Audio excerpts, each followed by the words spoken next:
जय हिंद फ्रेंड्स, कैसे हैं आप लोग। तो आज हम बात कर रहे हैं भाई यूनिट नंबर 4 की। वन शॉट के अंदर लेके आ चुके हैं हम मैकेनिक्स के अंदर।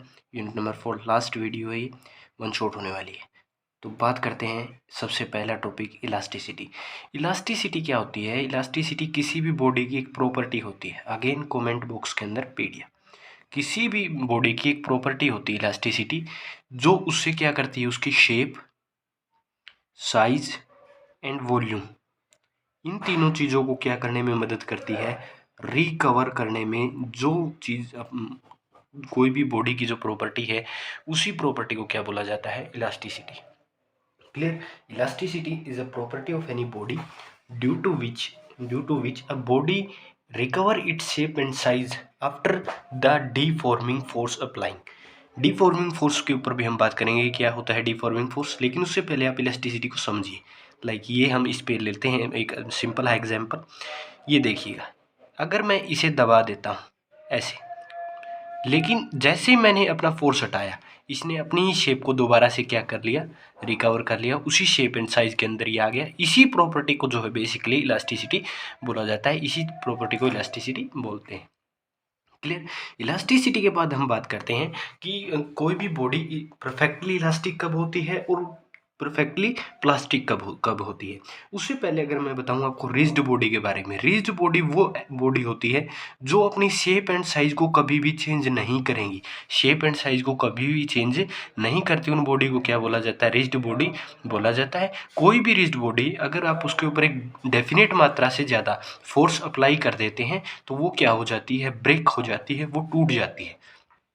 क्लियर? लाइक ये पेन, इस पेन पे अगर मैं एक सीमित मात्रा से ज़्यादा पेन लगाऊंगा जो, तो ये टूट जाएगा, लेकिन अपनी शेप एंड साइज को ये चेंज नहीं करेगा। क्यों? क्योंकि ये किसी चीज़ का ग्लास का पेन है ये। क्लियर? जो मैं यूज़ कर रहा हूँ, ये बात आपको समझ आनी चाहिए। रिज्ड बॉडी और इलास्टिक बॉडी। क्लियर? इसमें सब अगला जो टर्म आती है that is perfectly elastic. Perfectly elastic. अब इसी टर्म से पहले मैं आपसे डिस्कस करूंगा deforming force and restoring force.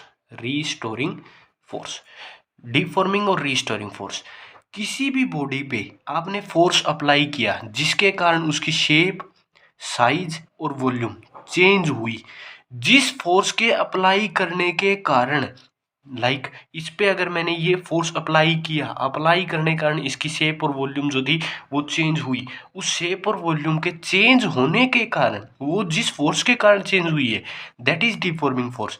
लेकिन जिस हटाने के बाद, इस फोर्स को हटाने के बाद, ये जिस फोर्स से ये वापस अपनी शेप में आया है, उस फोर्स को बोलते हैं restoring force.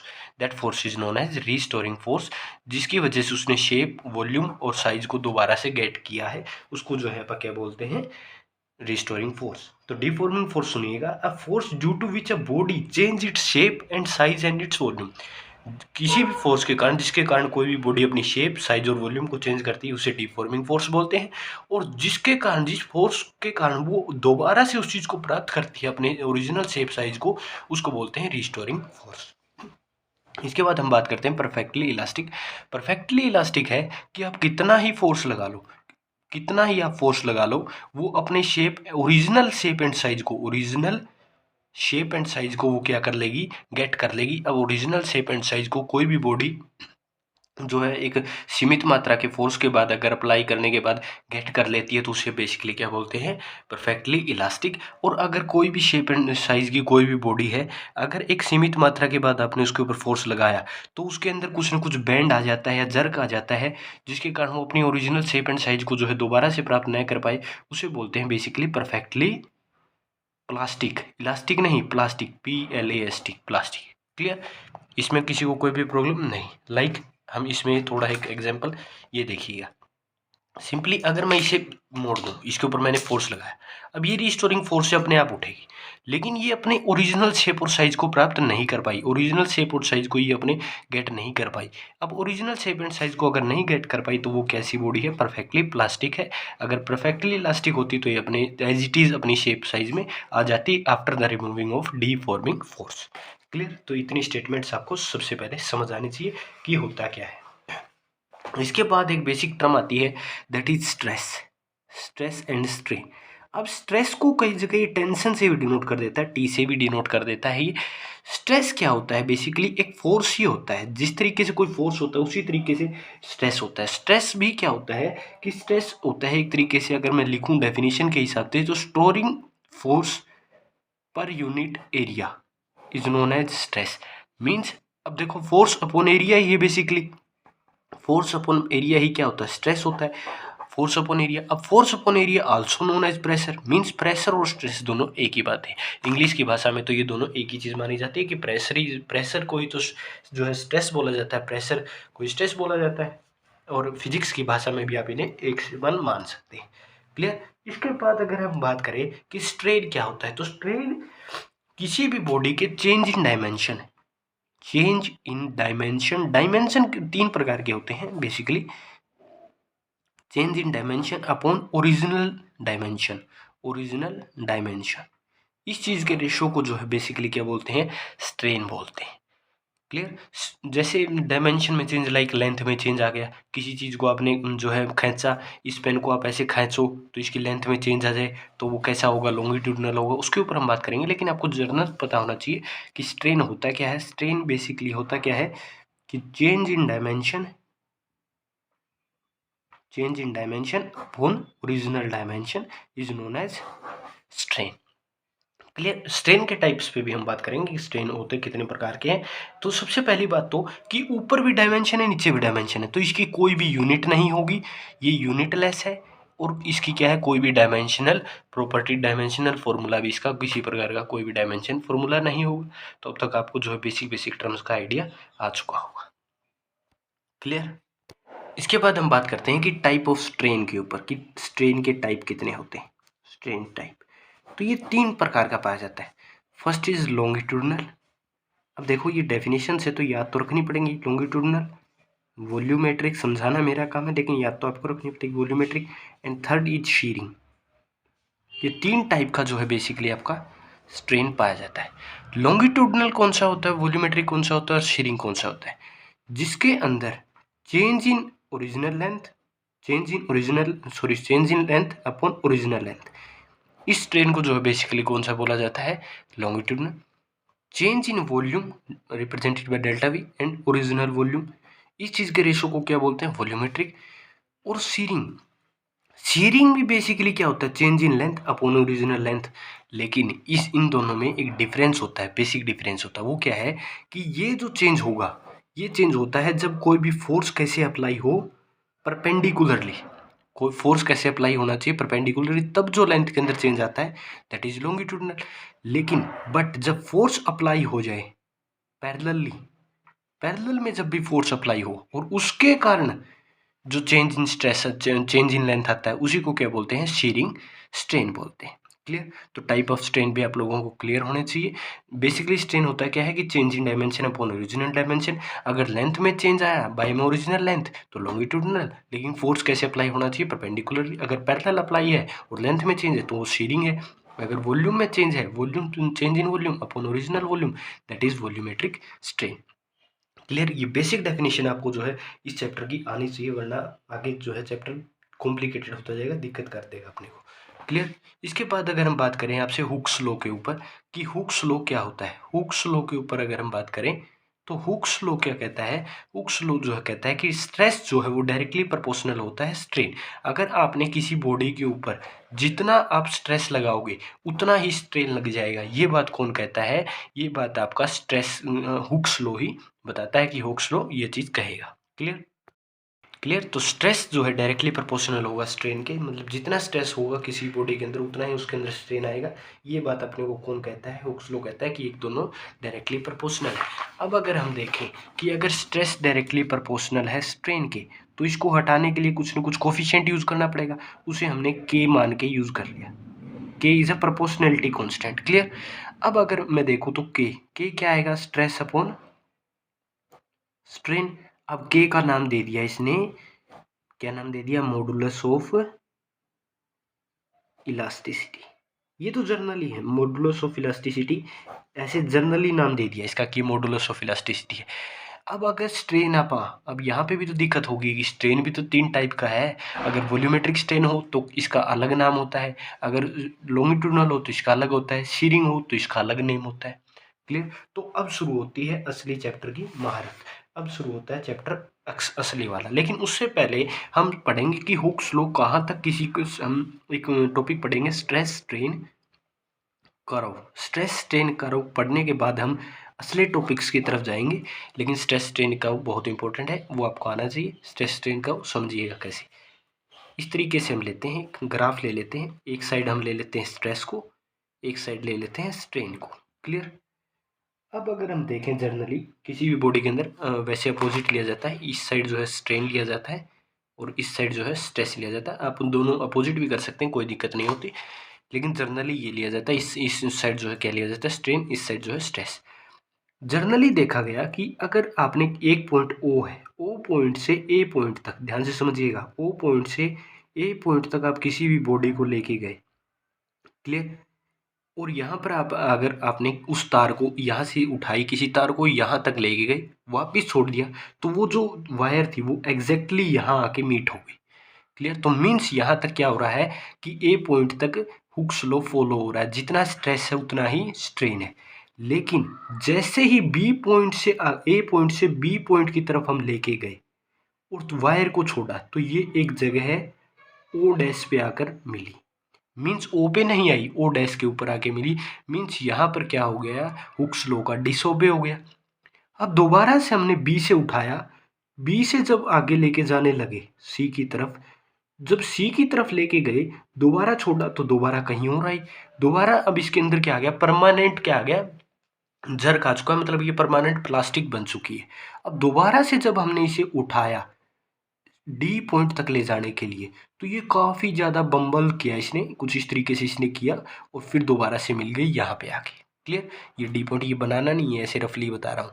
Clear. D point से जब हमने ई पॉइंट तक लेके गए, एक ई पॉइंट पर इसे उठा के लेके गए, पूरा जितना दम था हमने लगा दिया और उठा के ले गए, तो अब इसके अंदर एक परमानेंट जर्क आ गया। अब ये चेंज ही नहीं होगी। अब जब ई पॉइंट से हम आगे लेके जाना चाहते थे, तो वायर क्या हो गई, ब्रेक, वायर क्या हो गई, टूट गई। क्लियर। इसी कर्व को जो है बेसिकली स्ट्रेस स्ट्रेन कर्व बोला जाता है।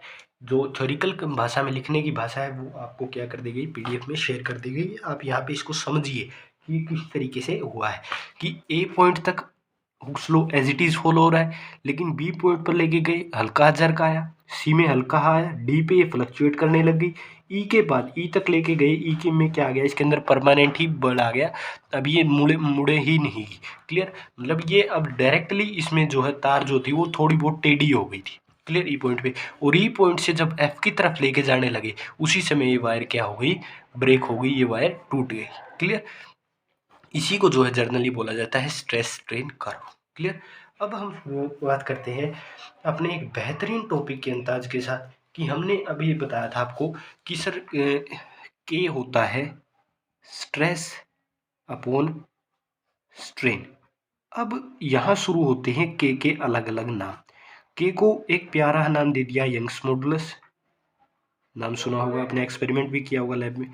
दूसरा प्यारा नाम दे दिया that is modulus of rigidity, modulus of rigidity. तीसरा जो प्यारा नाम दिया वो दिया हमने इसको जो है बल्क मॉडुलस, बल्क मॉडुलस। अब इन्हीं तीनों के ऊपर बात करेंगे कि ये तीनों होते क्या है। होते स्ट्रेस अपॉन स्ट्रेन ही होते हैं, होते स्ट्रेस अपॉन स्ट्रेन ही है, लेकिन अलग अलग नाम क्यों दिया उसका रीज़न समझिएगा कि अलग अलग नाम इसने दिया क्यों है। इससे पहले मैं आपको बताता हूँ दो टर्म्स के बारे में। फर्स्ट है नॉर्मल स्ट्रेस, नॉर्मल स्ट्रेस, एक होता है tangential stress, tangential stress.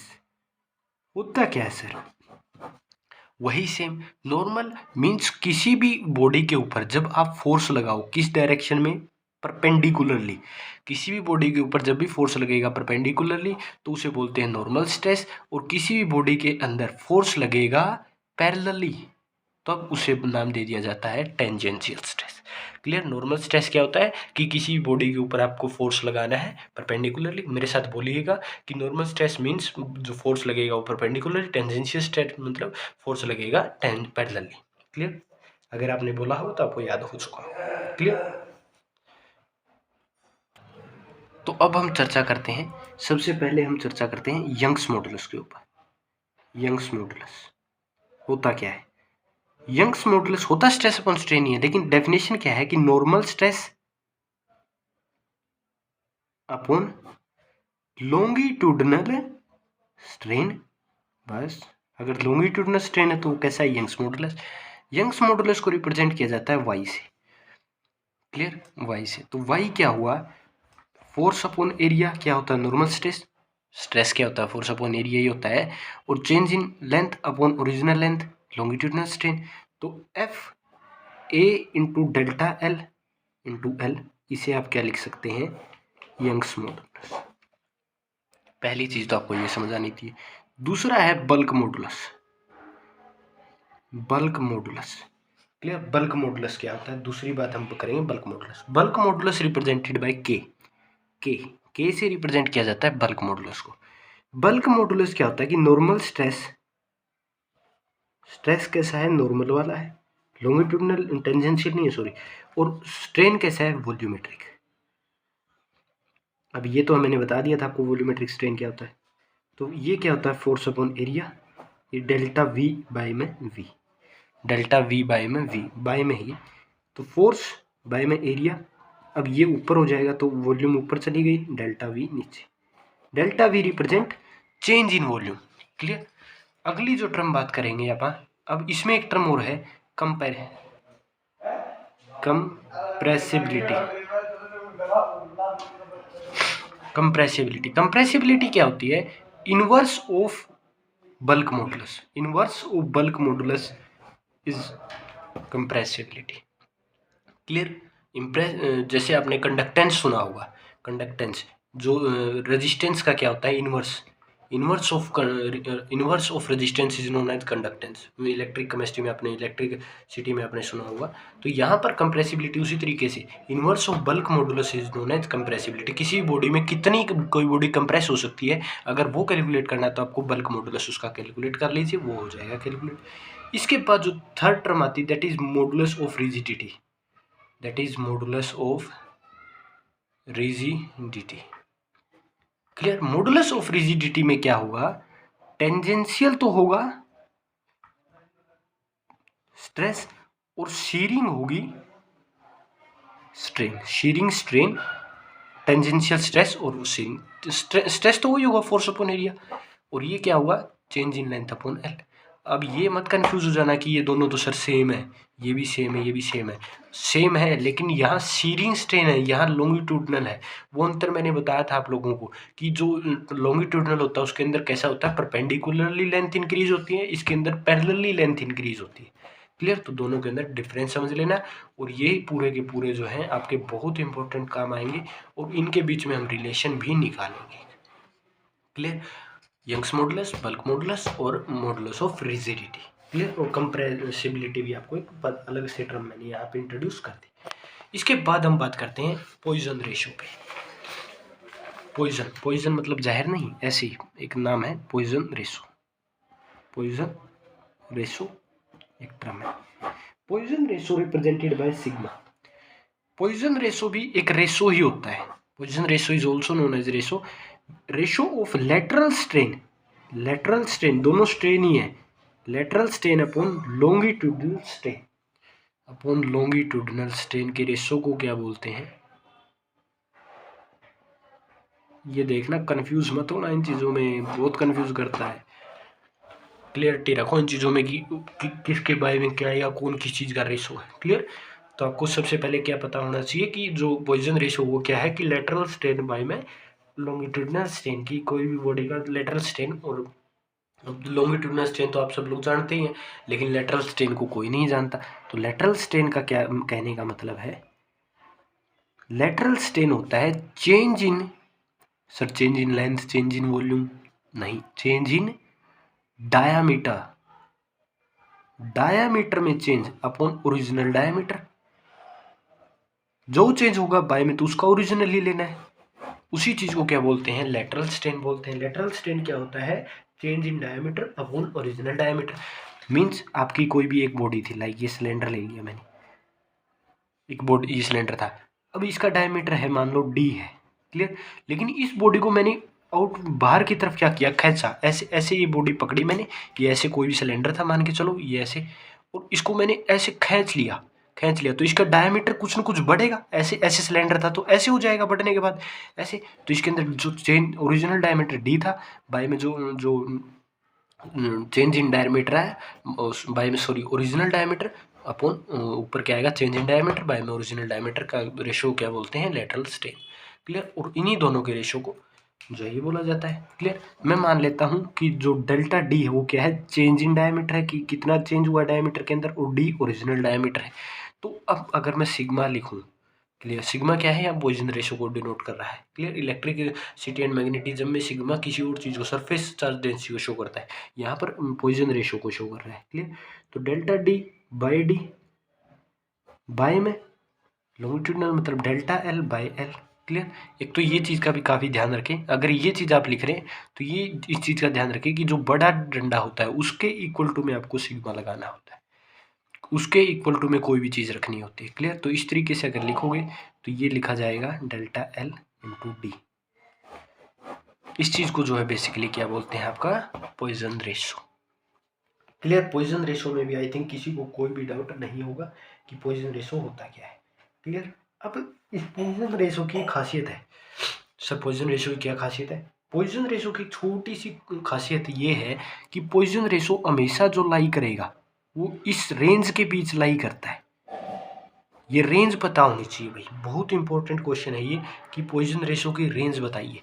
Clear. तो रेंज आपको पता होनी चाहिए, रेंज बहुत इंपॉर्टेंट है। मैं इसको डार्क भी कर रहा हूँ इसी वजह से, 0.2 से लेके 0.5 तक की इसकी रेंज होती है। तो इसका मैक्सिमम क्या होता है, मैक्सिमम, तो मैक्सिमम 0.5 है, कोई भी पॉइजन रेशो मैक्सिमम 0.5 हो सकता है और मिनिमम 0.2 होगा। क्लियर। किसी प्रकार की कोई यूनिट नहीं होती और किसी प्रकार का कोई भी डायमेंशन इसमें नहीं पाया जाता है। क्लियर है ये चीज़ आप लोगों को। क्लियर। अब इस चीज़ को आप प्रूफ करते हैं कि भाई किसी भी चीज़ का जो पॉइजन रेशो होता है वो 0.5 क्या होगा, मैक्सिमम होगा। इस चीज़ को आप प्रूफ कर लेते हैं। प्रूफ कैसे करेंगे आप, इस चीज़ को प्रूफ करने के लिए हम टेक कर लेते हैं एक सिलेंडर को, हम एक सिलेंडर ले लेते हैं इस तरीके से,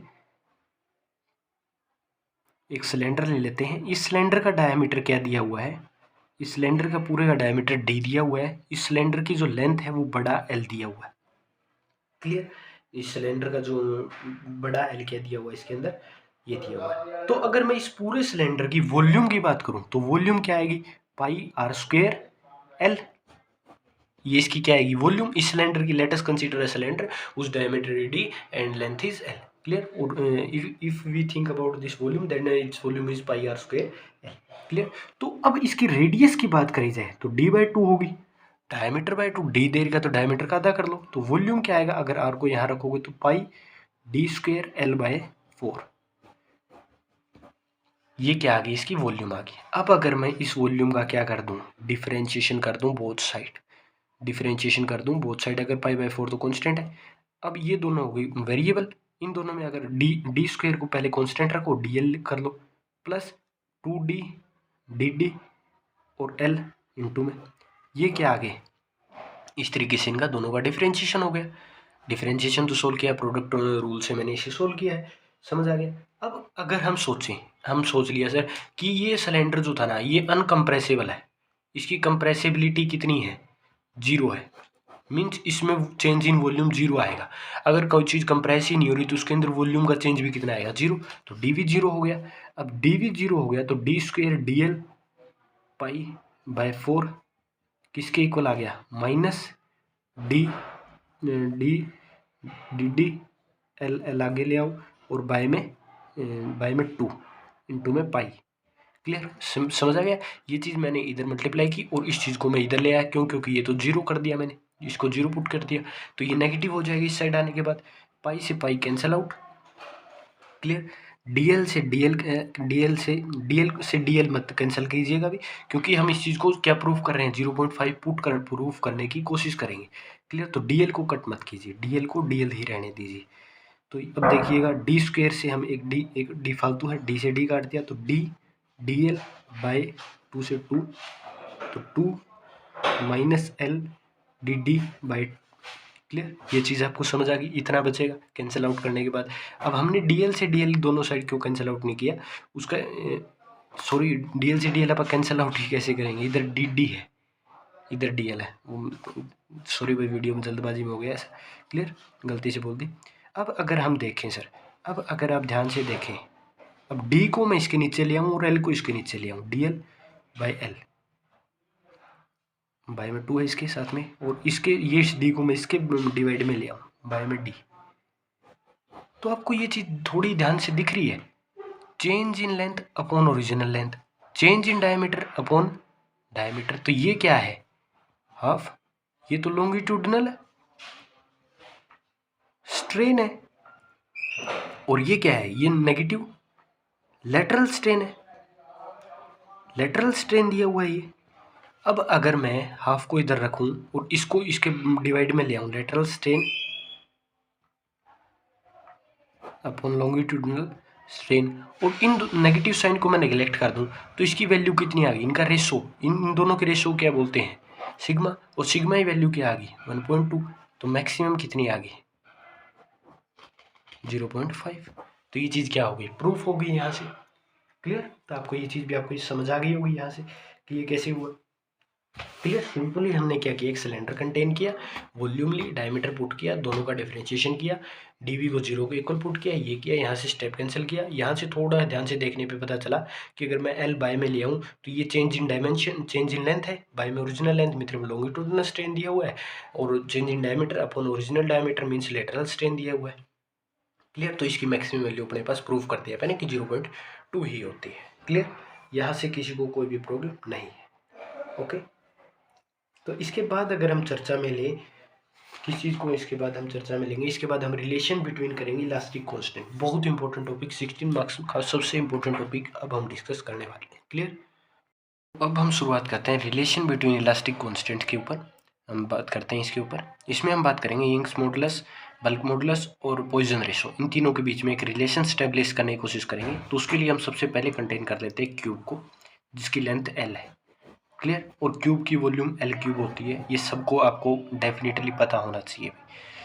इस तरीके से मैंने एक क्यूब मान लिया, इस पर मैंने एक थिंक किया कि इस साइड भी मैंने टेंशन टी लगाई, टेंशन टी लगाई, tension T, tension T, tension T, हर जगह मैंने टेंशन टी अप्लाई कर दी इसकी all the sides of cube के ऊपर। एक क्यूब लिया, उसकी हर साइड के ऊपर मैंने क्या कर दिया, टी टेंशन अप्लाई कर दिया।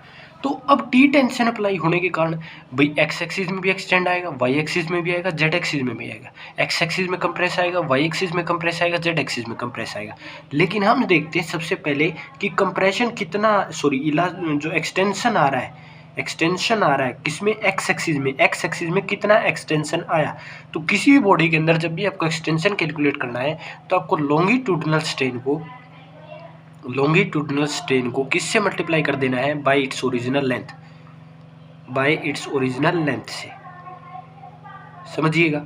अब लॉन्गिट्यूडनल स्ट्रेन क्या होता है, ध्यान से इस चीज़ को, थोड़ा कन्फर्मेशन प्रॉब्लम हो जाती है। यंग्स मॉडुलस क्या होता है, स्ट्रेस, नॉर्मल स्ट्रेस अपोन में लॉन्गिट्यूडनल स्ट्रेन।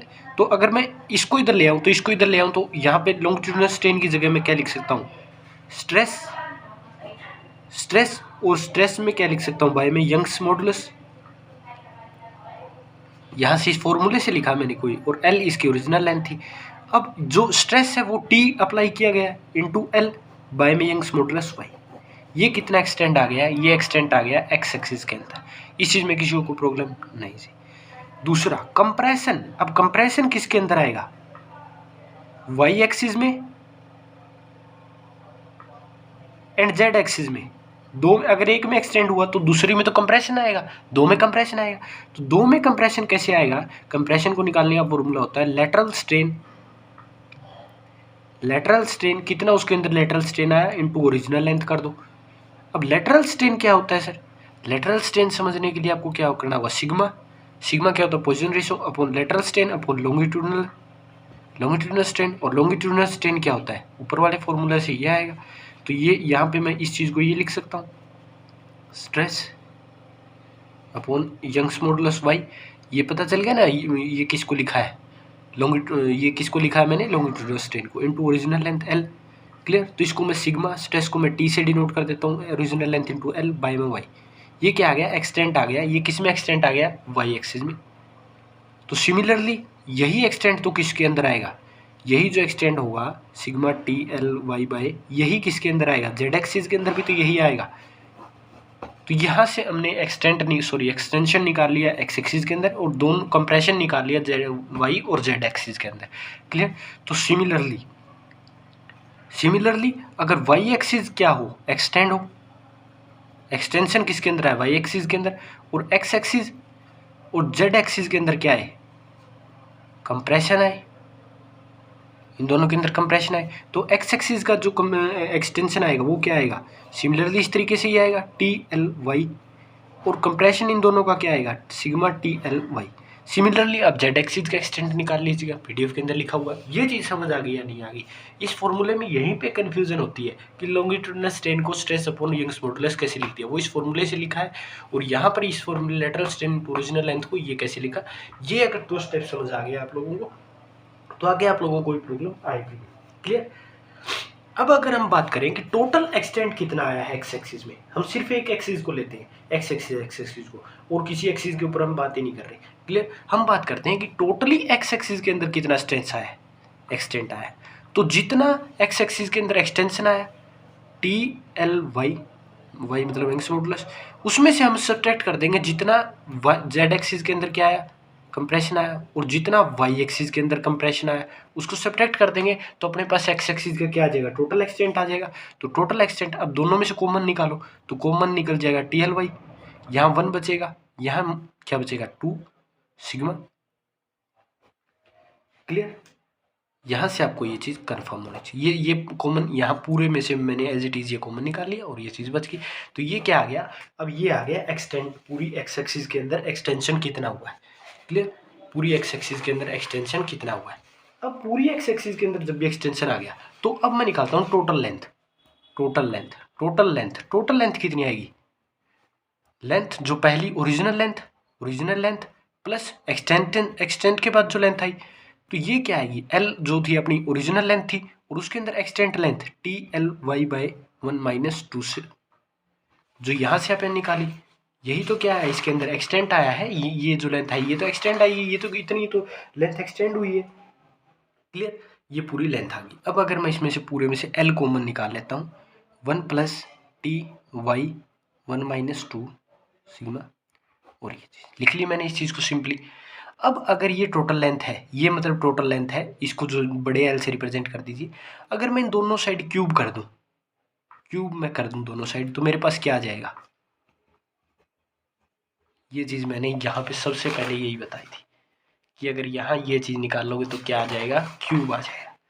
क्लियर। तो ये पूरे की क्यूब आ गई। तो वॉल्यूम क्या आ गई इसकी, वॉल्यूम आ गई L cube 1 plus T Y 1 minus 2 sigma और पूरे की क्यूब। अब अगर यहाँ पे अगर जनरल प्रॉपर्टी लगाई जाए x इसकी पावर n, बाइनोमियल से इसको जब भी सोल्व करते हैं तो बाइनोमियल रिजल्ट इसका ये आता है x plus N into N minus 1 by 2 X up to infinity चलता रहता है। लेकिन इस क्वेश्चन के अंदर हम क्या करेंगे, सिर्फ इस टर्म को कंटेन कर लेंगे, इस बाइनोमियल, ये बाइनोमियल रिजल्ट है भाई, ये तो याद रखना पड़ेगा बाइनोमियल रिजल्ट। या तो इस बाइनोमियल को एक्सपेंड कर दो, आपको तब भी ये रिजल्ट मिल जाएगा, वरना आप डायरेक्ट याद करिए कि इतना स्टेप जो है इसके अंदर इंक्लूड करना है। क्लियर। अगर इतने स्टेप से इस चीज़ को लिखना है तो वॉल्यूम क्या आएगी, एल क्यूब 1 प्लस, अब एन 3 है, यहाँ पे एन 3 है, तो ये 3 कहाँ जाएगा, x के साथ, x इसके में क्या है, x ये पूरी ये टर्म पूरी x का काम करेगी, तो इसके इनटू में आ जाएगा 3 टी वाई 1 माइनस 2 सिग्मा। यहाँ से ये स्टेप समझ आ गया। क्लियर। तो अब अपने पास क्या आ चुकी है, पूरी की वॉल्यूम आ चुकी है कि पूरे के अंदर कितनी वॉल्यूम आएगी। कंप्लीट वॉल्यूम जो है, न्यू वॉल्यूम अपने पास की पूरे की नई वॉल्यूम कितनी आएगी। नई वॉल्यूम कैसे निकाली अपने कि हमने सबसे पहले क्या किया, टोटल लेंथ फाइंड की, उस टोटल लेंथ का क्यूब कर दिया तो ये आ गई। अब ये क्या आ गई अपने पास, न्यू वॉल्यूम, नई वॉल्यूम है। अगर अपने को टोटल वॉल्यूम निकालनी है कि चेंज इन वॉल्यूम कितना आएगा, चेंज इन वॉल्यूम फाइंड करो सर कितना है, तो पहले वाली वॉल्यूम कितनी होगी, नई वॉल्यूम नई ज़्यादा है, प्लस 3 टी वाई 2 सिग्मा, ये क्या है, नई वॉल्यूम, इसमें से मैं पुरानी वॉल्यूम एल क्यूब को सब्ट्रैक्ट कर दूँ, एल क्यूब इसकी पुरानी क्यूब की वॉल्यूम है, तो इसमें जो चेंज इन वॉल्यूम आएगा वो क्या आ गया, L cube 3 T Y 1 - 2 sigma, ये क्या आ गया, चेंज इन वॉल्यूम आ गया। क्लियर, चेंज इन वॉल्यूम आ गया। अब थोड़ा इसमें थोड़ा कॉम्प्लिकेटेड होता जा रहा होगा क्वेश्चन आप लोगों के लिए, चेंज इन वॉल्यूम कैसे निकल गया, हम तो लेंथ निकाला था, लेंथ की क्यूब करी, न्यू वॉल्यूम आई, न्यू वॉल्यूम में से पुरानी वॉल्यूम घटा दी, चेंज इन वॉल्यूम आ गया। अब थोड़ी ही ध्यान से खेलोगे तो वॉल्यूमेट्रिक स्ट्रेन भी निकाल सकते हो आप यहाँ से। कैसे निकालोगे sir, change in volume upon original volume क्या होता है, volumetric strain, change in volume कितना है 3L³ T1 - 2 सिग्मा बाय में वाई, ये क्या है आपका चेंज इन वॉल्यूम अपॉन में ओरिजिनल वॉल्यूम L³।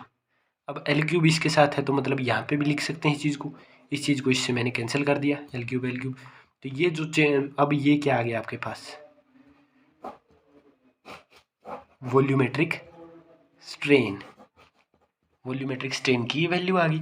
अब अगर वॉल्यूमेट्रिक स्ट्रेन की ये वैल्यू आ गई तो मैं यहाँ से बल्क मॉडुलस भी तो निकाल सकता हूँ।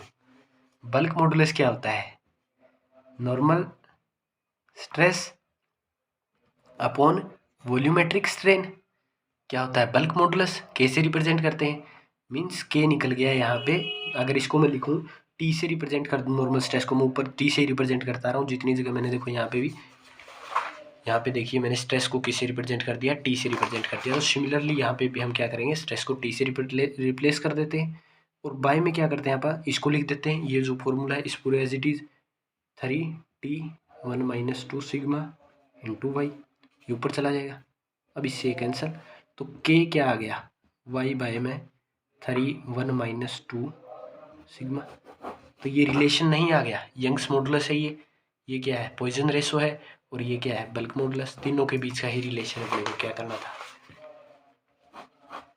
फाइंड आउट करना था।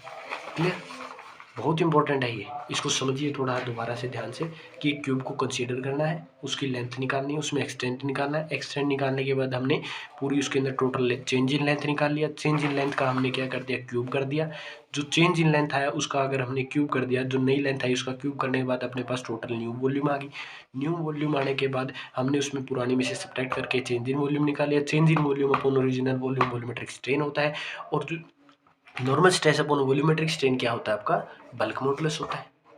क्लियर, तो इस तरीके से आपको ये एक 16 नंबर का क्वेश्चन बनने के पूरे चांस है, ये लगभग मैक्सिमम बात करो तो 8-9 नंबर में तो ये आना ही चाहिए। क्लियर, इस बात से आपको ये क्वेश्चन भी आपको समझ आ गया होगा। क्लियर, इसके बाद हम बात करते हैं बेंडिंग ऑफ बीम के ऊपर।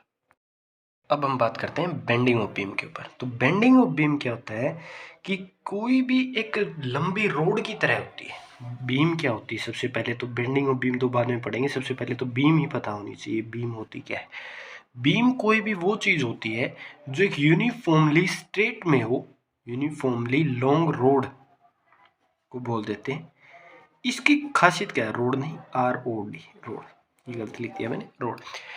क्लियर, इसकी खासियत क्या होती है कि इसकी जो थिकनेस होगी ना वो बहुत ही कम होती है, लेकिन इसकी जो लेंथ होती है वो बहुत ही ज़्यादा होती है। लेंथ ज़्यादा होती है, थिकनेस एज कंपेयर टू कम होती है। क्लियर, अब हम जनरली जो इस बेंडिंग ऑफ बीम टॉपिक के अंदर जो बीम कंसीडर करेंगे वो बीम ऐसी कंसीडर करेंगे, एक इस तरीके की बीम कंसीडर करेंगे भाई जिसके अंदर क्या हो, कई तरह की क्या लगी हुई हो, एक बीम हो जिसके अंदर क्या क्या हो, इनफॉल टाइप, लाइक इस तरीके से कोई बीम लीजिए सिंपली, लाइक डब्बा बनाइए, उसके अंदर इस तरीके से क्या है लेयरिंग है, क्या दी हुई है, लेयर्स दी हुई है। इस प्रकार की हम एक बीम को क्या करेंगे, इसमें को टॉपिक के अंदर आप समझेंगे। क्लियर, और आप इसके अंदर सबसे पहले कंसीडर ही ये करेंगे कि इसके अंदर ओड नंबर ऑफ लेयर्स दी हुई है, ओड नंबर ऑफ लेयर्स दी हुई है, इवन नहीं odd number of layers contain करने का मतलब क्या है कि उसकी जितनी हाफ होंगी, अपर लेयर जो होती है किसी भी बीम की, आप सबसे पहले इस चीज़ को भी समझिएगा, आप जब किसी बीम को मोड़ते हैं, किसी भी बीम को आप एज जर्नली जब भी किसी भी बीम को बेंड करते हैं, जैसे समझिएगा लाइक ये कोई बीम दी हुई है, अगर आप इसे बेंड करते हैं लाइक इस तरीके से इसे थोड़ा मोड़ते हैं, जो ऊपर वाली बीम है, जो ऊपर वाली लेयर थी, जो ऊपर वाली लेयर है, यहाँ वाली जो लेयर थी, इसको ये मुड़ नहीं रही है, थोड़ी टाइट ज़्यादा है, अब देखिएगा ये मुड़ चुकी है, परमानेंटली जर्क आ चुका है इसके अंदर। ये जो है ये ऊपर वाली जो लेयर है इसके अंदर क्या आएगा, एक्सटेंट आएगा। और जो नीचे साइड जो जिस साइड मुड़ी हुई है, ये जिस साइड ये मुड़ी हुई है एक्सटेंड, ये देखिए नीचे साइड, यहाँ की साइड जो होगा कंप्रेशन आएगा, यहाँ की साइड साइज घटेगा, यहाँ साइज बढ़ेगा। अब देखिए इसके अंदर परमानेंट जर्क आ चुका है। क्लियर। अगर इसे हम एक बीम माने तो ये जो इस तरीके से बैंड आया, यहाँ पे एक्सटेंड हुआ, कुछ न कुछ साइज बढ़ा होगा, यहाँ पे कुछ न कुछ साइज घटा होगा। तो ऐसा माना जाता है कि किसी भी बीम को जब भी आप कंसीडर करेंगे तो उसके अंदर एक इस तरीके का फिलामेंट होगा, एक बीच में एक न्यूट्रल फिलामेंट माना जाएगा, एक बीच में बिल्कुल मिडेस्ट वे में एक न्यूट्रल फिलामेंट जो है कंसीडर किया जाता है। वो तभी कंसीडर किया जा सकता है जब ओड हो। क्यों? क्योंकि लाइक हमने 41 लेयर्स मान ली किसी भी बीम के अंदर, तो 20 लेयर जो ऊपर वाली होंगी वो एक्सटेंड हो जाएंगी, 20 लेयर जो नीचे वाली होंगी वो कंप्रेस हो जाएगी, बीच में एक एक ऐसी लेयर बचेगी जिसको न्यूट्रल लेयर बोलते हैं, जो ना कंप्रेस होती ना एक्सटेंड होती। क्लियर। उसी चीज को समझने के लिए अपने इसे क्या किया, बेंडिंग ऑफ बीम को कंसीडर किया है। अब हम एक स्ट्रक्चर ड्रान करते हैं। इस तरीके से मैंने एक बीम ली, एज जर्नली हम शो करते हैं, इस बीम को जर्नली ऐसे बना देते हैं, हम इसको पोज करके बना लेते हैं बीम को। अब समझिएगा डायग्राम के जरिए। इसी प्रकार हमने एक बीम ली, ये जो mn एलिमेंट है दिस इज न्यूट्रल एलिमेंट, इसके ऊपर वाले एलिमेंट्स क्या करेंगे, एक्सटेंड करेंगे, बाहर की तरफ जाएंगे। क्लियर। तो ऊपर वालों को मैंने इस तरीके से बाहर की तरफ जाते हुए शो कर दिया, और ये जो नीचे वाले एलिमेंट्स होंगे ये अंदर की तरफ आएंगे, कंप्रेस होंगे। अगर इस बीम को कुछ इस तरीके से मैंने क्या किया, ऐसे सीधी बीम थी उसको बेंड करके उसका एक डायग्राम बनाने की इस तरीके से मैंने बेंड किया किसी की सपोर्ट से, तो उस चीज़ को डिनोट किया है। तो ये जो mn फिलामेंट है ये इसके साथ एंगल बनाता है थीटा। क्लियर। और यहाँ से इस mn फिलामेंट से यहाँ तक सेंटर पे जहाँ तक लिया ये डिस्टेंस हमने r कंटेन कर ली। क्लियर। अब हमने सबसे पहले क्या किया, एक छोटा सा अजम्पशन माना है। हमने माना कि ये जो बीम थी ये थोड़ा एक्सटेंड कर देती है, जो एक्सटेंड करेगी इसके अंदर मैंने इस चीज़ को इस तरीके से डिनोट कर दिया, आपको दिख रहा होगा आशा करता हूँ। ये जो डिनोटेशन है ये इसकी थिकनेस हमने मान ली जेड, जेड ही इसकी थिकनेस है और जेड ही इसकी परपेंडिकुलर डिस्टेंस है। क्लियर। जेड क्या है, इसकी थिकनेस, और जेड ही इसकी परपेंडिकुलर डिस्टेंस है। अगर हम अब बात करें कि mn फिलामेंट है, कोई भी जो mn फिलामेंट है, अब जो ये थिकनेस के बाद ये बना, इसको मैंने AB का नाम दे दिया। क्लियर। ये जो mn फिलामेंट है ये mn फिलामेंट है, इस mn फिलामेंट को एक आर्क की तरह देखो, एक सर्कल है उसके अंदर मान लो ये mn है, ये mn है। क्लियर। और यहाँ पे सेंटर पे O एंगल बना रहा है, R रेडियस दी हुई है। तो आप ये तो बात जानते हैं कि अगर किसी भी चीज़ को देखा जाए, किसी भी चीज़ का अगर हम एंगल देखें तो एंगल क्या होता है, R का पोन रेडियस। क्लियर। तो अगर आर्क की नंबर निकालनी है तो आप एंगल थीटा है, इंटू में उसकी जो डिस्टेंस रेडियस r दी हुई है, तो mn आ गई यहाँ से आपकी थीटा इंटू r। ये बात आपको समझ आ गई। अब अगर हम देखें AB एलिमेंट, AB एलिमेंट के अंदर आप देखेंगे कि AB एलिमेंट भी तो एक आर्क है, AB एलिमेंट भी तो एक आर्क है, तो AB एलिमेंट थीटा ही एंगल बनाएगा इंटू, लेकिन डिस्टेंस कितनी होगी, Z प्लस R। क्लियर। ये क्या आ गई, AB एलिमेंट। लेकिन अब इसके अंदर एक्सटेंड कितना आया है, इसके अंदर एक्सटेंशन कितना आया है, एक्सटेंशन निकालने के लिए आप क्या करेंगे, जो AB लेंथ है उसमें से आप MN लेंथ को सब्ट्रैक्ट कर देंगे। तो AB लेंथ क्या हुई, ZR plus theta R minus theta R, तो ये दोनों आपस में कैंसिल, तो Z थीटा मैंने इसे जो आगे पीछे करके लिख दिया, तो ये क्या आ गया, एक्सटेंशन आ गया, मतलब ये चेंज इन लेंथ आ गया, ये ओरिजिनल लेंथ है। इस तरीके से भी आप इस चीज़ को समझ सकते हैं। क्लियर। इसमें जो है लेयर्स बोल लो या फिर फिलामेंट भी इसको कई बार ये यूज़ कर देता है वर्ड। तो अगर अब हम देखें लॉन्गिट्यूडिनल स्ट्रेन, क्या देखें सर, लॉन्गिट्यूडिनल स्ट्रेन, तो लॉन्गिट्यूडिनल स्ट्रेन क्या होता है, change in length Z theta I है, original length theta R, theta से theta cancel, Z by R, ये क्या आ गया, लॉन्गिट्यूडिनल स्ट्रेन आ गया। क्लियर। तो अब अगर हम निकालें यंग्स मॉडुलस सर इस क्वेश्चन में निकालें यंग्स मॉडुलस क्या होता है, स्ट्रेस अपॉन लॉन्गिट्यूडिनल स्ट्रेन, तो ये हो गया फोर्स अपॉन एरिया, और लॉन्गिट्यूडिनल स्ट्रेन यहाँ से आया है तो जेड बाई आर, तो यहाँ पे अगर लिखो तो force into area bye Z into force into distance upon area, ये क्या आ गया आपका, यंग्स मॉडुलस आ गया यहाँ से। क्लियर। यहाँ से आपको यंग्स मॉडुलस की वैल्यू मिल गई। अब अगर मैं इधर से फोर्स निकाल लूँ, यंग्स मॉडुलस से मैं फोर्स निकाल सकता हूँ, कैसे निकाल सकते हैं देखिएगा, वेरिएबल ही दे रखा है इसने, तो यंग्स मॉडुलस क्या देगा, force into R upon Z by area, ये आ गया। अब अगर मैं इधर एफ की वैल्यू निकालूं तो एफ क्या आएगा, वाई जेड ए बाय में आर, ये क्या आएगी फोर्स की वैल्यू। सिमिलरली फोर्स आ गया ये। अब अगर मैं इसको सिंपली थोड़ा सिंपल क्या करूं, फोर्स को मैं लिखना चाहूं, मैं मान लेता हूं कि ये इस एलिमेंट के कारण फोर्स आया है, इस एलिमेंट में फोर्स आया ना, ये कितना फोर्स है, इस एलिमेंट का मैं एरिया मान लेता हूं, दैट इज डी ए रो ए। इस तरीके से डिनोट कर देता हूं मैं इसके एरिया को।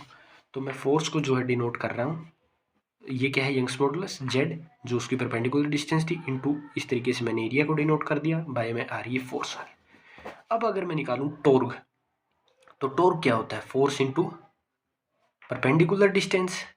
परपेंडिकुलर डिस्टेंस मैंने वहां भी बोल दिया था आपको, जेड है, वाई जेड रो ए, ये क्या है, ये एरिया दिया हुआ है, क्लियर, इसमें कंफ्यूजन नहीं करनी है। इनटू में परपेंडिकुलर डिस्टेंस जेड है, ये टाउ, टाउ मतलब torque, Z square D A into में आर। ये तो आया है एक फिलामेंट के कारण। अब किसी भी कोई भी, ये तो है नहीं बीम के अंदर कितने फिलामेंट हो सकते हैं, इनफाइनाइट फिलामेंट हो सकते हैं। तो सबके जो सम ऑफ मोमेंट्स होता है, सबके जो टॉर्क के मोमेंट को जो बोला जाता है, सबके इन सबके समेशन को जो बोला जाता है वो बोला जाता है bending moment. Sum of all this moments, sum of all, इस टाइप के जितने भी आएंगे सभी एलिमेंट्स का सम, तो उसे लिख दिया बेंडिंग मोमेंट, बी एम से मैं उसे डिनोट कर देता हूँ। अब इन सब का सम कैसे निकाले, हमने समेशन यूज कर दिया वहां पे, जेड स्क्वेयर, ये क्या डिनोट कर रहा है, एरिया को, क्लियर। और ये क्या है, आर, आर उसके बीच की जो सेंटर की डिस्टेंस थी, सेंटर से उसके जो एंगल बना एम एन फिलामेंट तक की डिस्टेंस को, क्लियर। अब यहाँ पे एक टर्म यूज कर दी जाती है, आपने एक टर्म सुना होगा एम आर स्क्वेयर, ये होता है आपका मोमेंट ऑफ इनर्शिया, क्लियर। तो यहीं पर जब आपके साथ किसी भी चीज के साथ उसका एरिया की स्क्वायर, अब जेड स्क्वायर क्या है, डिस्टेंस है, ये क्या है, एरिया। कभी भी किसी चीज के साथ एरिया का एरिया इंटू आर स्क्वायर, यहाँ मास इंटू डिस्टेंस का स्क्वायर होता है, यहाँ एरिया इंटू, जब भी एरिया इंटू डिस्टेंस का स्क्वायर कर दिया जाए तो उसे बोला जाता है geometrical, geometrical inertia, inertia, clear, उसे बोला जाता है जियोमेट्रिकल इनर्शिया, क्लियर। ये चीज़ आप लोगों को समझ आ गई, जियोमेट्रिकल इनर्शिया बोलते हैं उसे, रिप्रेजेंट किया जाता है आई जी से। आई जी क्या होता है यहाँ पे समझ लीजिएगा, एरिया इंटू डिस्टेंस का स्क्वायर, कोई भी डिस्टेंस हो सकती है, डिस्टेंस यहाँ जेड डिनोट की गई, एरिया यहाँ इस चीज़ से डिनोट किया गया है, तो यंग्स मॉडुलस बाहर आ गया बाय में आर, इंटू में इस चीज़ को मैं आई जी लिख सकता हूँ। आई जी समझ आ गया ना, यहाँ आई जी मैंने किस चीज़ को डिनोट किया है, यहाँ पे इस क्वेश्चन के अंदर आई जी को मैंने ये यूज़ किया, आई जी क्या यूज़ किया है मैंने, जेड स्क्वेयर रो ए, रो ये जो पूरी चीज़ क्या है, ये एरिया है, कंफ्यूजन नहीं करें, क्लियर। आप कुछ भी और नोटेशन दे सकते हैं, जरूरी नहीं है कि ये नोटेशन दे, कुछ और लिख लीजिए, लेकिन किताबों में जनरली यही यूज़ करता है, इस वजह से मैंने ये यूज़ किया है, क्लियर। तो यहाँ से आपको बेंडिंग मोमेंट किसी भी बीम का, कि किसी भी कोई भी बीम कितनी ज़्यादा बेंट हो सकती है वो मिल गया, कि कोई भी बीम जो है वो इतनी बेंट होगी, ये मैंने क्या निकाल लिया, किसी भी बीम का जो है बेंडिंग मोमेंट निकाल लिया, कोई बीम कितनी बेंड होगी, क्लियर। अब इस बीम की थी कुछ लिमिटेशन है। सबसे पहली जो लिमिटेशन है वो लिमिटेशन ये आती है कि इसमें इवन नंबर को इंक्लूड नहीं किया गया, इवन नंबर्स के लेयर को ही इंक्लूड नहीं किया गया, क्लियर। दूसरा, weight of beam is neglected, जो वेट था बीम का वो नेग्लेक्ट कर दिया। देखो हमने कहीं पे भी जो है वेट नहीं इंट्रोड्यूस किया है बीम का, कि किसी भी बीम का कितना वेट होगा, क्लियर। इसके बाद जो तीसरी जो सबसे बड़ी लेंथ जो हमने यूज किया, कि कोई भी बीम जो है उसमें सबसे बड़ी जो लिमिटेशन वो यही है कि कोई भी जो बीम रोड होती है, रोड की कोई भी बीम होती है वो रोड की तरह ही होती है, उसकी लंबाई जो है ज़्यादा है और उसकी थिकनेस कम होती है।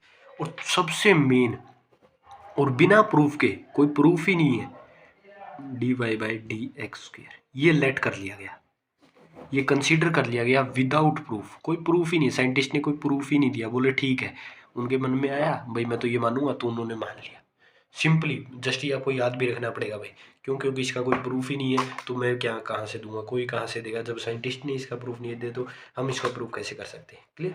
1/r इज इक्वल टू में D square Y by D X square, clear. क्यों, क्योंकि इसको इसलिए वजह से कंसिडर किया गया क्योंकि जब हम क्वेश्चन कर रहे थे तो क्वेश्चन अच्छा इस तरीके से सोल्व हो गए, तो साइंटिस्ट ने इसे विदाउट प्रूफ ही कंसिडर कर लिया, डायरेक्ट ही मान लिया कि 1/r स्क्वेयर किसके इक्वल होता है, D square Y by D Y square, second derivative of Y के इक्वल होता है 1/r स्क्वेयर, क्लियर। तो इस तरीके से भाई बेंडिंग ऑफ मोमेंट भी आपका क्लियर होता है। बेंडिंग ऑफ मोमेंट समझिएगा, दोबारा से बेंडिंग ऑफ मोमेंट देखिएगा।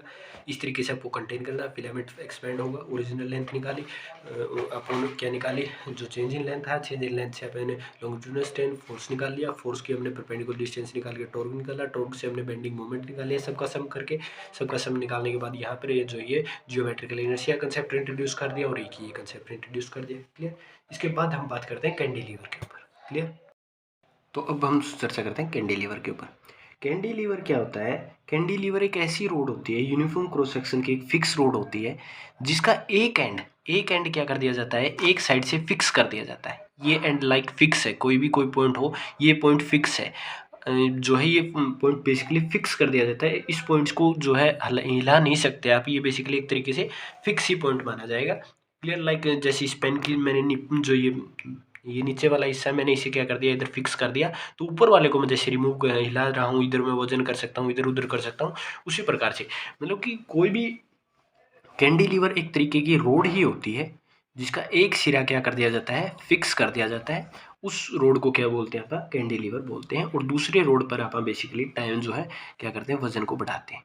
लाइक मैंने एक पॉइंट लिया, यहाँ पे हमने क्या कर दिया, इस रोड को फिक्स कर दिया। ए पॉइंट पे क्या है, एक रोड फिक्स है। क्लियर। अब किसी भी चीज़ का टॉर्क निकालना हो, टॉर्क बेसिकली यहाँ पे बेंडिंग ऑफ मोमेंट को भी डिनोट करता है, फोर्स इनटू परपेंडिकुलर डिस्टेंस।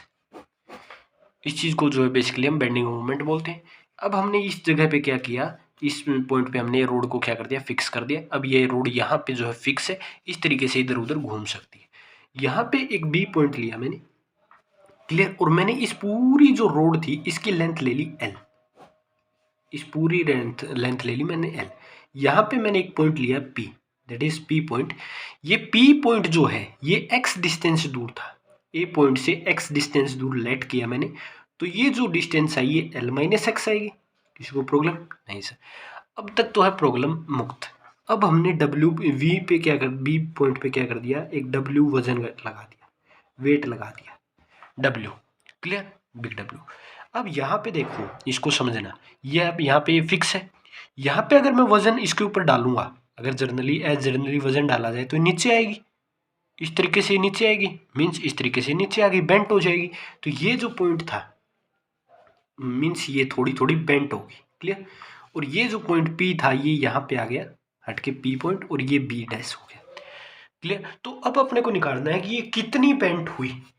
अब अपने को बेसिकली क्या निकालना है कि ये कितना इसके अंदर डिप्रेशन आया, या लोड के बाद इसके अंदर कितना डिप्रेशन आया है, वो चीज़ अपने को निकालनी है। जब हमने एक एंड के ऊपर क्या किया है, इसमें जो है बी पॉइंट के ऊपर वजन बढ़ाया है। क्लियर। तो वही अब हम बात करते हैं इंटरनल की। सबसे पहले इंटरनल, क्योंकि एक्सटर्नल तो अपन निकाल चुके हैं, एक्सटर्नल पीछे वाली में अपन निकाल चुके हैं। क्लियर। इसमें बेंडिंग मोमेंट बात करते हैं, तो फोर्स इंटू डिस्प्लेसमेंट। अब यहाँ पे जो परपेंडिकुलर डिस्टेंस है वो तो एल माइनस एक्स है, इसमें तो कोई प्रॉब्लम नहीं है। एल माइनस एक्स क्या है, इसकी परपेंडिकुलर डिस्टेंस है। अब इस पॉइंट से इस पी पॉइंट पर, जो इस पी पॉइंट से अगर देखा जाए इस बी पॉइंट तक की डिस्टेंस को, तो एल माइनस एक्स है, यही डिस्टेंस तो इसकी परपेंडिकुलर डिस्टेंस आएगी, क्योंकि ये सिरा तो मुड़ेगा ही नहीं, यही सिरा मुड़ेगा ना नीचे की तरफ। तो परपेंडिकुलर डिस्टेंस क्या है, L minus x distance is a perpendicular distance. Clear. Clear. तो इसकी perpendicular distance that is L minus x. और इसका जो फोर्स है वो डब्ल्यू मान लिया जाता है। वाई? क्योंकि फोर्स किसके इक्वल माना जाता है, एम इंटू जी, मास इंटू एक्सेलरेशन। और मास इंटू एक्सेलरेशन को क्या बोला जाता है, वेट, डब्ल्यू। ये डब्ल्यू किसको डिनोट करता है, वेट को। क्लियर। यही फर्क होता है, ये मास नहीं है, डब्ल्यू मास नहीं है, मास अलग चीज़ है, वेट अलग चीज़ है, दोनों में डिफरेंस होता है। अगर आप गूगल पे भी सर्च करोगे तो मास और वेट में डिफरेंस दिखाएगा। क्लियर। तो इस पूरी टर्म को डब्ल्यू मान लिया, वो पूरा वेट माना गया, और वेट इसके ऊपर जो है डाला गया, तो ये डब्ल्यू मैंने इस तरीके से, तो इसका इंटरनल फोर्स जो आ गया वो W into L minus X ही आ गया। इंटरनल तो निकल गया। अब एक्सटर्नल की अगर हम बात करें, तो एक्सटर्नल जो था वो हम पहले ही निकाल चुके हैं। कहाँ निकाला है मैंने, इससे पीछे वाली जो हमने बेंडिंग ऑफ बीम किया था उसके अंदर हमने एक्सटर्नल ही तो निकाला था। तो वो क्या आया था, वाई बाय आर, आर हमने यहाँ बड़ा ले लिया, आई जी।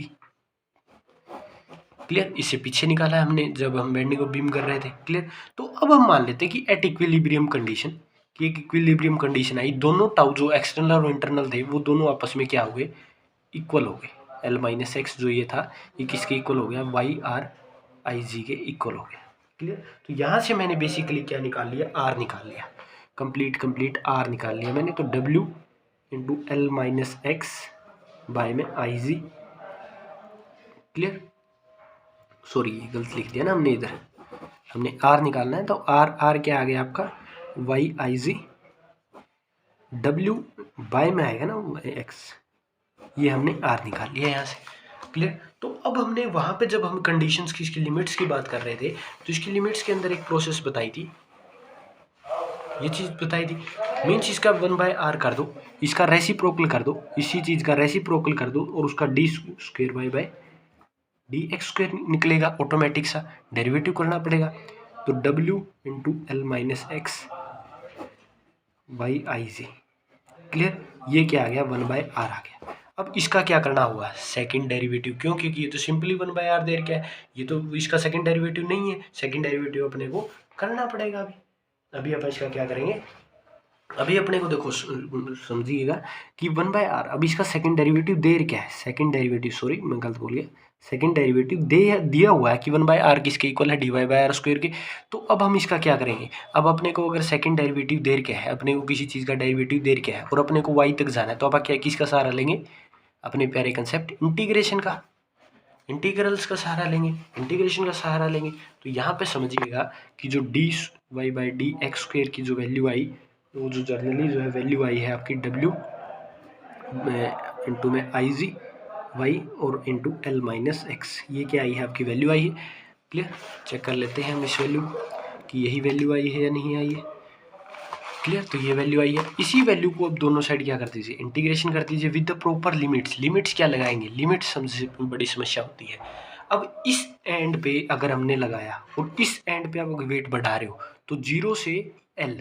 क्लियर। आगे हर केस आएगा सिमिलरली करना, 1/r सेकंड डेरिवेटिव निकालना है और लिमिट चेंज हो जाएगी, बस आगे हर केसेस के अंदर मिड के अंदर रख दिया, तो मिड के अंदर L/2 तक लिमिट जाएगी, लेकिन L/2 को 2 से मल्टीप्लाई करना पड़ेगा, क्यों, क्योंकि इधर भी लगा है इधर भी लगा है। क्लियर। इस तरीके से, और इसके पास और थोड़ा बहुत डिस्टेंस पे दे देगा अपने वो अलग अलग डिस्टेंस पे, तो उस तरीके से आप इसमें लिमिट्स को लगाएंगे। ये चीज़ आपको सबसे पहले पता होनी चाहिए कि लिमिट क्या लगेगी। क्लियर। लिमिट अगर आ गई तो कोई दिक्कत नहीं है, तो 0 से L इसकी जो है लिमिट लगेगी बेसिकली। तो ये अगर इसका फर्स्ट डेरिवेटिव से इंटीग्रेशन करोगे तो dy/dx में चेंज होगा, डब्ल्यू वाई आई जी को कॉमन लीजिए, एज इट इज़ बाहर ले लीजिए, L का क्या होगा, L को L as it is X, और इंटू में क्या चला गया एक्स स्क्वेयर बाय 2, और 0 से L इसकी डिस्टेंस, डिस्प्लेसमेंट। क्लियर। L की dx एक्स की रिस्पेक्ट में हो रहा है ना, dy/dx, तो यहाँ प्लस सी, प्लस का एक इंटीग्रेशन क्या आएगा, C1 भी आएगा। लेकिन बेसिकली जब हम एक डेफिनेट इंटीग्रेशन की बात करते हैं, डेफिनेट इंटीग्रेशन के अंदर आप किसको इंट्रोड्यूस नहीं करते हैं, कांस्टेंट को इंट्रोड्यूस नहीं करते हैं, इस वजह से आप C1 को कैंसिल आउट भी कर सकते हैं। लेकिन बाय द वे कई बुक्स के अंदर दिया हुआ है, वो बाय मिस्टेक भी दिया हो सकता है, वाई आई जी आप C1 को इंक्लूड नहीं करें, क्योंकि हम एक डेफिनेट इंटीग्रेशन के अंदर बातें कर रहे हैं। क्लियर। L की अगर लिमिट रखोगे तो L²/2। क्लियर। तो dy/dx की जो वैल्यू आई, सिंपली अब तक तो हम सॉल्यूशन ही कर रहे हैं, dy/dx का ही सॉल्यूशन कर रहे हैं ना, अब तक तो हमने किसी और तरीके से बात ही नहीं की, अब तक तो हम सिंपली किसका सॉल्यूशंस की बात कर रहे हैं। तो अब सॉल्यूशंस की जब बात करेंगे तो इसमें रखिए L² आ गया, और यहाँ से अगर हम L² को क्यों में सब्ट्रैक्ट करेंगे तो इसे L²/2 भी हम लिख सकते हैं। क्लियर। यहाँ तक किसी को कोई कन्फ्यूज़न नहीं होगी। क्लियर है ये चीज़ सबको, विदाउट एनी प्रॉब्लम ये चीज़ समझ आ गई। अब इसका दोबारा से क्या कर दीजिए, 0 से L की लिमिट के साथ इसका दोबारा से इंटीग्रेशन कर दीजिए। तो इंटीग्रेशन करोगे तो ये y हो गया, ये w वाई आई जी हो गया, और ये L³ 2 पहले से और 3 में आ जाएगा। इंटीग्रेशन 0 से L की limit y w 2 Y I ji L x आएगा ना, इंटू में x, L² तो है x की रिस्पेक्ट में कर रहे हैं, तो अब इसके अंदर पुट करने के बाद L³ अब आएगा, तो L³ 6yij, ये क्या आ गया, इसकी y की वैल्यू आ गई। क्लियर। कैंटिलीवर के अंदर किसी भी चीज़ के अंदर कितना ज़्यादा चेंज आएगा। क्लियर। और अब यही इस चीज़ को y को क्या कर देगा, y को चेंज कर देगा इस चीज़ में, रो के अंदर। ये क्या है, डिप्रेशन मैक्सिमम, डिप्रेशन वो वाला डिप्रेशन नहीं, डिप्रेशन मतलब कि कितना इसके अंदर झुकाव आया है, उसी चीज़ को रो से डिनोट कर देता है और उसकी वैल्यू क्या आ गई। ये चीज़ आपको समझ आनी चाहिए। आई जी क्या है, वाई क्या है, डब्ल्यू क्या है, ये क्या है। अब यही थी एक एप्लीकेशन, ये तो एक सिंगल एप्लीकेशन है कि जब एंड पे लगाया। अब सेंटर पे भी लगा सकता है, कहीं पे भी लगा सकता है, लेकिन प्रोसेस सेम है। आपको इंटरनल निकालना है, फिर एक्सटर्नल निकालना है, दोनों को इक्वल पुट करना है, दोनों को इक्वल पुट करके एक लिमिट लगानी है। ये वैल्यू को आपको किस में, वाई के अंदर बना के लाना है और डिप्रेशन निकालना है। क्लियर। तो इसी तरीके से भाई पूरी की पूरी मैकेनिक्स मैंने आपको करवा दी है, PS सर ने आपको करवा दी है। वो ये वीडियो नहीं बना पाए किसी रीज़न की वजह से, उसके लिए मैं सॉरी चाहता हूँ भाई। क्लियर। तो ये यहाँ पर आपका मैकेनिक्स का पूरा सफ़र होता है ख़त्म। 16 तारीख को पेपर है, जी होगा 16 जनवरी 2023 को। क्लियर। तो उसके लिए तैयारी करें। All the very best. Thank you very much भाई। जय हिंद, जय भारत। लाइक शेयर सब्सक्राइब करें। Thank you. जय हिंद भाई। थैंक यू भाई।